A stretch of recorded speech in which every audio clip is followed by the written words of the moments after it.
A ti, el alfa y el omega, el principio y el fin, y el gran yo soy, me rindo.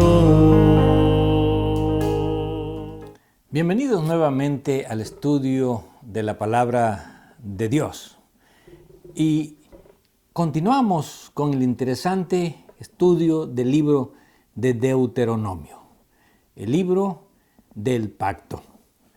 Y antes de poder centrarnos en nuestro estudio, deseamos pedir la bendición de Dios para que dirija nuestra mente y nuestro pensamiento.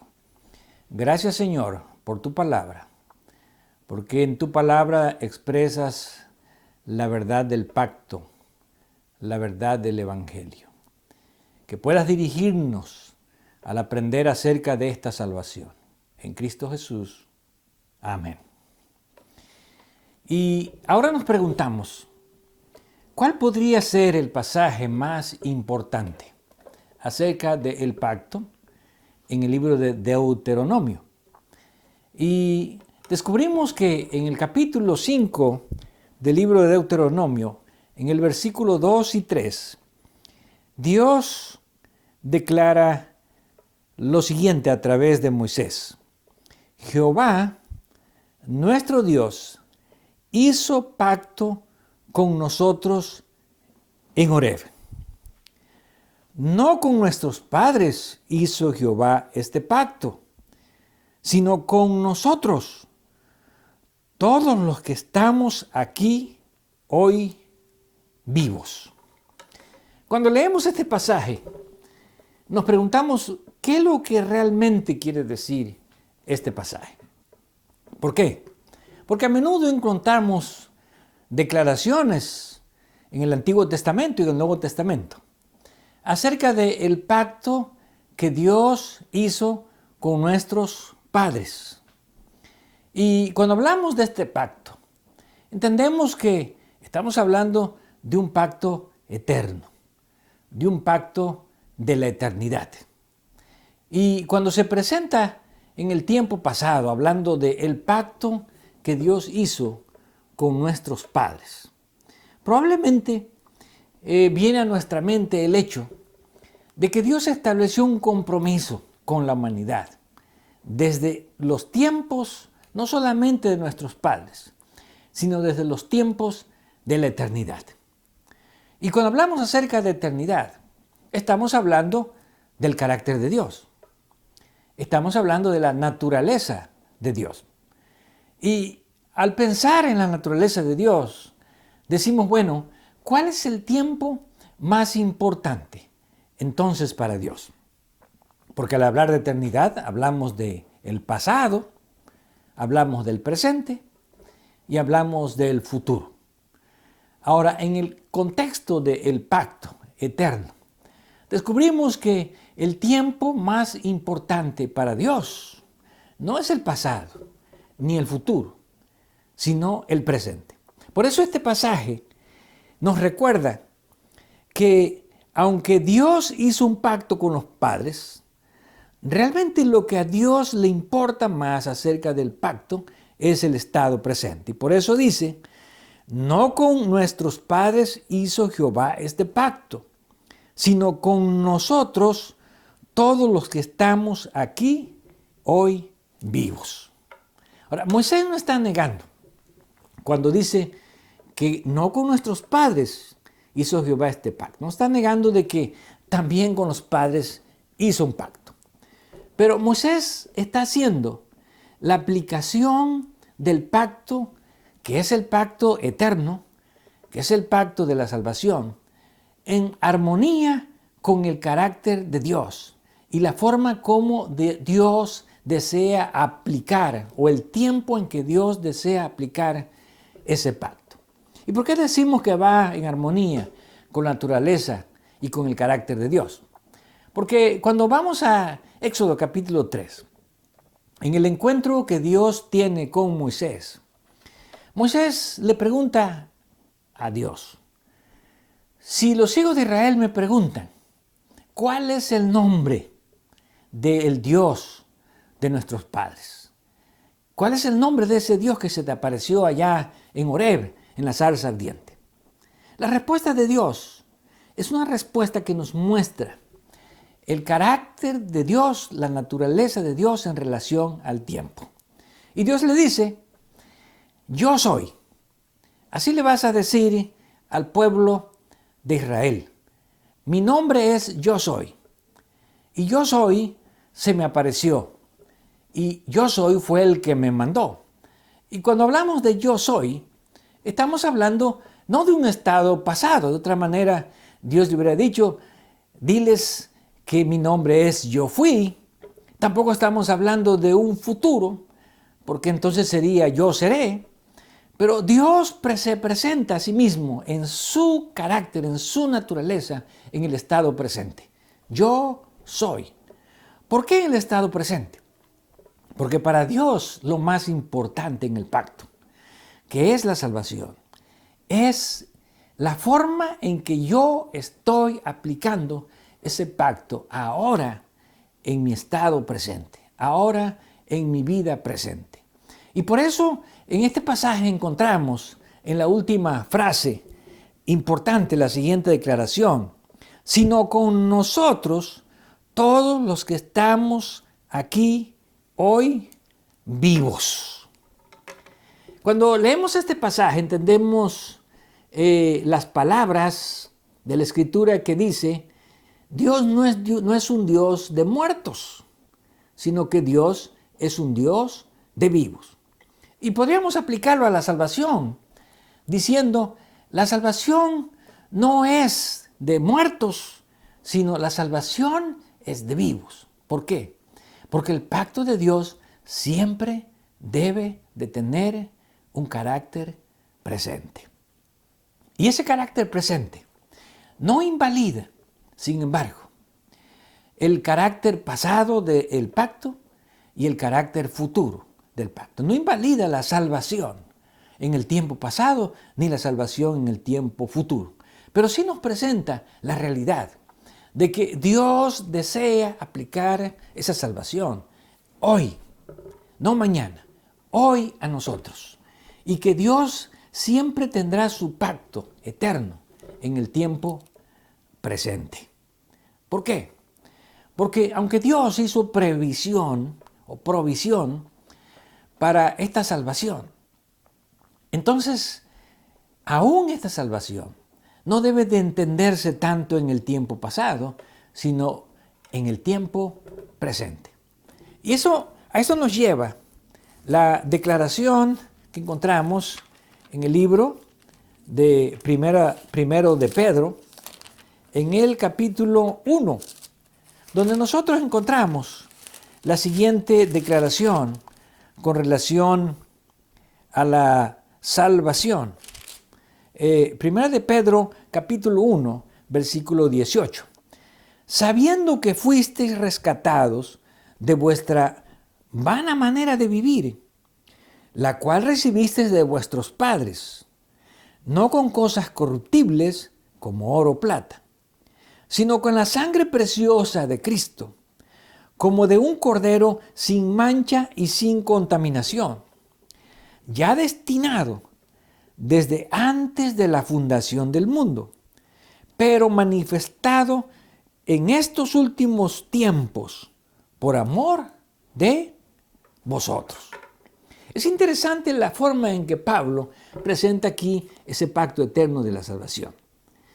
Ese pacto ya existía, dice Pablo, desde antes de la creación del mundo. Ya existía desde los tiempos de la eternidad. Pero ahora Pablo le dice, este pacto no es efectivo para nosotros, sino ahora cuando se ha manifestado ese pacto a través de la redención en Cristo Jesús. Y por eso él dice, aunque ya estaba destinado desde antes de la fundación del mundo, se ha manifestado ahora en estos últimos tiempos y se ha manifestado para nosotros.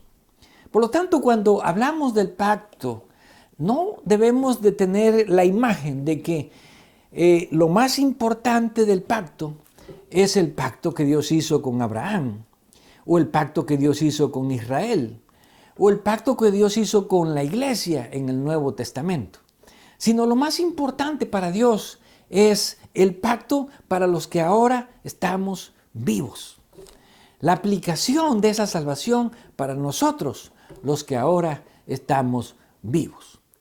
Y en este afán de Dios, de poder aplicar este pacto a todos los que estamos vivos, Dios elabora distintas formas, distintos métodos para salvar a los hombres. Y de allí encontramos que aunque la salvación es única y la forma de salvarse es única, porque solamente podemos ser salvos a través de la sangre de Cristo, como dice Pedro, y no hay otro nombre ni otra forma de ser salvos. La forma en que Dios aplica esta salvación es una forma efectiva de tratar de salvar a todos los hombres. No importa en el lugar que se encuentre. No importa en el nivel de conocimiento de la salvación que se encuentre. O podríamos decir, aún no importa en el nivel de ignorancia que los hombres se encuentren. Dios siempre va a preparar un recurso para que todos los que vivimos ahora en el presente podamos tener esa oportunidad de ser salvos y podamos recibir esos beneficios de este pacto eterno, que es el pacto de salvación. Y cuando vamos a esos recursos que Dios utiliza, encontramos allí en el libro de Romanos, comenzando en el capítulo 1, la siguiente declaración. Versículo 20.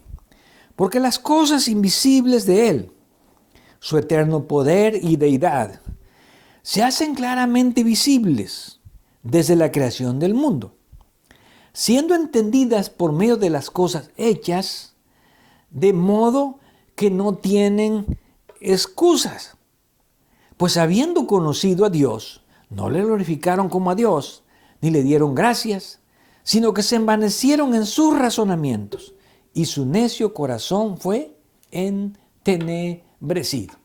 Aquí habla de una manera de conocer a Dios. Y una forma, vamos a decir, simple, pero eficaz, que Dios estableció para tratar, para intentar salvar a los hombres que ignoran el plan de salvación y que ignoran la Escritura y la palabra de Dios. Y Pablo dice, aún a través de las cosas creadas, Dios trata de revelarse a las personas que no lo conocen. Y la forma en que Dios se revela es que nadie puede negar el poder de Dios. Nadie puede negar los atributos invisibles, lo cual significa que aunque no podemos ver a Dios, aunque no podemos ver su rostro, aunque no podemos ver su carácter, a través de las cosas creadas, Pablo dice, se manifiestan sus atributos invisibles. ¿Cuál es? Su eterno poder. El poder que sostiene todas las cosas en este mundo cada día. Y también su deidad o su divinidad, lo cual significa que no podemos negar que Él es Dios, que Él es poderoso. Y solo basta tener ese conocimiento de Dios para poder ser salvos. Solo basta reconocer a ese Dios que cualquier persona puede encontrar a través de la creación, de las cosas que existen. Y Pablo dice, por eso, para estos hombres, que aunque en su ignorancia no tienen un conocimiento de Dios como el que tenemos los que conocemos la Escritura, Dios les ha provisto ese medio para que sean salvos. Y si ellos no reconocen a Dios a través de ese medio, entonces Pablo dice, tampoco tendrán excusas.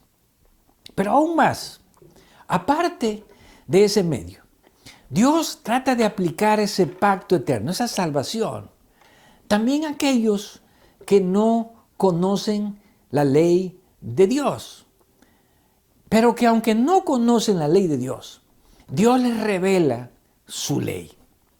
Y aunque esto parece un poquito contradictorio, ¿cómo es que no conocen la ley de Dios, pero a la vez sí la conocen?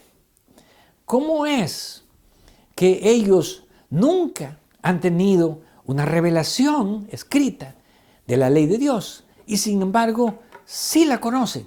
Y a través de ese conocimiento Dios les da la oportunidad para ser salvos.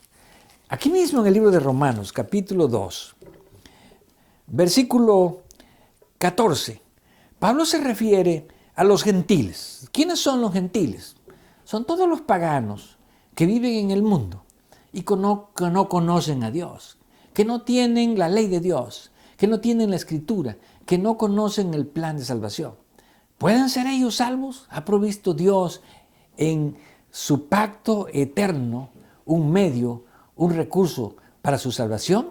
Y entonces Pablo lo expresa de la siguiente manera: por cuanto los gentiles, que no tienen ley, hacen por naturaleza lo que es de la ley.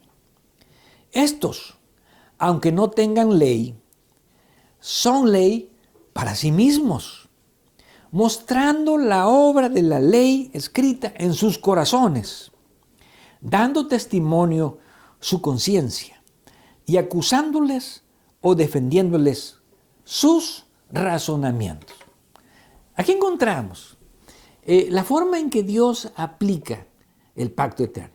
Y cuando hablamos del pacto eterno, estamos hablando del Evangelio. ¿Qué es el Evangelio? Son las buenas nuevas de la salvación. Ahora, ¿cómo Dios le hace llegar el Evangelio, esas buenas nuevas de la salvación, a estos gentiles que nunca leyeron el libro de Mateo, de Marcos, Lucas o Juan, o las epístolas de los apóstoles que nos hablan del Evangelio? Alguien podría decir, estas personas ignoran el Evangelio. Pero de acuerdo a lo que acabamos de leer, estas personas no ignoran el Evangelio, no ignoran la salvación. ¿Por qué? Porque Dios les ha también dado un recurso, un medio. Y Pablo dice que este medio se llama la conciencia. ¿Puede Dios, por lo tanto, ofrecer el Evangelio, ofrecer la salvación a través de las conciencias de los hombres? Pablo dice que sí, porque aunque ellos no conocen la ley, indudablemente Pablo se refiere a la ley escrita o a la ley que tenemos en el Evangelio. Ellos hacen por naturaleza lo que es de la ley. Ellos pueden seguir el Evangelio por medio de sus conciencias. Y alguien preguntará, ¿y qué es la conciencia? Bueno, de acuerdo a este pasaje, la conciencia es la capacidad de pensar. La conciencia es la capacidad de razonar. La conciencia es la capacidad de sacar conclusiones. Por lo tanto, una persona, a través de su conciencia, Dios le va a hablar y Dios le va a mostrar el Evangelio para que sea salvo. Y si esa persona recibe a Dios en su conciencia, en su razonamiento, en su pensamiento, esa persona será salva. Se le aplican todos los beneficios del Evangelio, de la salvación, aunque nunca lo haya escuchado y aunque nunca haya visto o haya conocido a Cristo Jesús. Y Pablo es claro cuando dice que esta forma de salvación se va a aplicar ¿en qué momento? Dice el versículo 16, en el día en que Dios juzgará por Jesucristo los secretos de los hombres conforme a mi evangelio. Aquí hay dos palabras que Pablo relaciona: la palabra juicio y la palabra evangelio. En otras palabras, el evangelio Dios lo va a aplicar para la salvación en el día del juicio. ¿De qué manera? De la forma o de acuerdo al recurso que Dios le haya dado a las personas para que puedan llegar a ser salvos. Por eso aquellos que hemos conocido el Evangelio de una forma clara, como está en las Escrituras, aquellos que tenemos más luz sobre la salvación, indudablemente no podemos evadir la responsabilidad de ese Evangelio que tenemos que aplicar en nuestra vida presente. Por eso Pablo en Romanos 2:12 dice, porque todos los que sin ley han pecado, sin ley también perecerán. Y todos los que bajo la ley han pecado, por la ley serán juzgados. Ahora, aquí encontramos que el Evangelio está en armonía con la ley. ¿Por qué? Porque el Evangelio es la buena noticia, la oferta de la salvación. Y la ley es la base para el juicio en la salvación. Por lo tanto, de acuerdo al recurso que Dios nos ha dado, de acuerdo a ese recurso, a ese medio, vamos a ser juzgados en el día del juicio. Por lo tanto, cuando hablamos de este Evangelio eterno, tenemos que pensar que en cada época, en cada tiempo, para diferentes tipos de personas que viven en diferentes partes del mundo, Dios hace una aplicación de su Evangelio, de su salvación, de una manera distinta, de una manera diferente. Y de esa manera podemos decir que el Evangelio está llegando a todo el mundo. Dios está llegando a todo el mundo con el Evangelio. Por lo tanto, el hecho de que ahora en el mundo haya millones de personas, porque las hay, que no han escuchado acerca de Jesús, que no han escuchado acerca de la salvación, que no han escuchado acerca de la palabra de Dios, del Evangelio escrito, no significa que el Evangelio no haya llegado hasta ellos, porque Pablo está presentando aquí que conforme a su Evangelio, estas personas, o conforme a las buenas nuevas de la salvación, estas personas también están recibiendo la oportunidad de salvarse. Pero aún así, podemos decir que aunque Dios le da la oportunidad a todos los hombres de que sean salvos, ya sea a través de la naturaleza, ya sea a través de la conciencia, ya sea a través de la palabra escrita, ya sea a través de aquellos que tuvieron la ley solamente como una sombra y no como una realidad, las promesas solamente como una figura, que son los que vivieron en los tiempos del Antiguo Testamento, y los que ahora ya recibimos la realidad, el cumplimiento de esas promesas, el Evangelio de Jesús, y que hemos conocido a Jesús como nuestro Salvador presente, no como una promesa futura. Dios a todos les dará la oportunidad de que puedan tener en sus vidas las bendiciones, los beneficios de este pacto eterno, el cual Dios lo aplica a cada persona de acuerdo a la oportunidad que Dios le ha dado. Sin embargo, esto no nos exime tampoco a nosotros de la predicación del Evangelio, porque alguien puede decir, bueno, si Dios de todas maneras le va a impartir el Evangelio a todas las personas en el mundo, de alguna o de otra manera, a través de las cosas creadas, a través de la conciencia, a través tal vez de un conocimiento muy pobre de la salvación o muy rico de la salvación, entonces no debemos por qué preocuparnos para que esta salvación le llegue a todas las personas. Pero encontramos que en este concepto de salvación, las personas que pueden entender mejor la salvación, las personas que pueden tener más luz acerca del Evangelio, son las personas que pueden alcanzar la salvación de una manera más eficaz. ¿Por qué? Porque cuando nosotros tenemos una luz grande que alumbre el camino por donde estamos caminando, no es fácil que nos tropecemos, no es fácil que nos perdamos, no es fácil que nos extraviemos, no es fácil que nos vayamos al precipicio de la perdición. ¿Por qué? Porque tenemos una luz grande de la salvación, al menos que voluntariamente nosotros deseemos o decidamos perdernos. Pero cuando nosotros tenemos una luz muy pequeña de la salvación, como es la luz que tienen aquellos que apenas pueden percibir la salvación a través de las cosas creadas o aún a través de la conciencia. Es más fácil que las personas se extravíen. Es más fácil que las personas caigan en la idolatría. Es más fácil que las personas pierdan el rumbo de la salvación.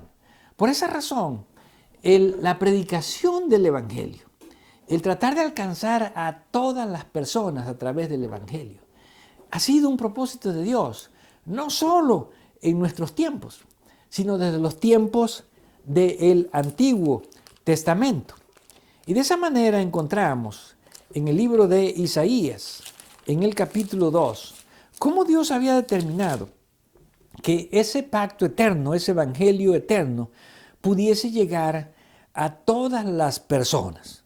Y dice Isaías 2, 1 hasta el versículo 4, lo que vio Isaías, hijo de Amós, acerca de Judá y de Jerusalén, acontecerá en los postreros de los tiempos que será confirmado el monte de la casa de Jehová como cabecera, como cabeza de los montes, y serán exaltados sobre los collados, y correrán a él todas las naciones. Aquí vemos la voluntad de Dios. Dios desea que todas las personas tengan suficiente luz de la salvación. ¿Cómo le iba a llegar ese pacto, esa salvación a esas personas? El versículo 3 nos dice, y vendrán muchos pueblos y dirán, venid y subamos al monte de Jehová, a la casa del Dios de Jacob, y nos enseñará sus caminos, y caminaremos por sus veredas, porque de Sión saldrá la ley, y de Jerusalén la palabra de Jehová. Aquí podemos ver que el concepto de que el Evangelio llega a todo el mundo es claro en el Antiguo Testamento. Aunque podemos decir que el método es distinto. ¿Por qué? Porque en lugar de que el pueblo de Dios fuese a las naciones a predicar, el pueblo de Dios solamente tendría que convertirse en un buen testimonio para todas las naciones. Y cuando el pueblo de Dios se convirtiese en un buen testimonio para todas las naciones iban a venir a buscar a Dios hasta el monte de Sión, hasta Jerusalén, que era la capital central del pueblo de Dios en el Antiguo Testamento. Y las mismas naciones iban a buscar la salvación, iban a buscar la ley de Dios, iban a pedir que les enseñasen la ley de Dios, porque la ley de Dios es la ley del Evangelio, es la ley de la salvación. Y este mismo concepto que Dios esperaba que el pueblo de Israel cumpliese y que no lo pudo cumplir en el Antiguo Testamento, por eso vemos que el pacto de Dios no alcanzó el grado, el nivel de cumplimiento que Dios esperaba que alcanzase en el Antiguo Testamento. Ahora, este mismo pacto, Jesús lo presenta también a su iglesia. Jesús lo presenta también a sus discípulos. Y encontramos un pasaje que todos conocemos y encontramos en Mateo 24:14, donde Jesús dice, y será predicado este evangelio del reino en todo el mundo, para testimonio a todas las naciones, y entonces vendrá el fin. ¿Por qué Jesús deseaba que este evangelio llegase a todas las naciones?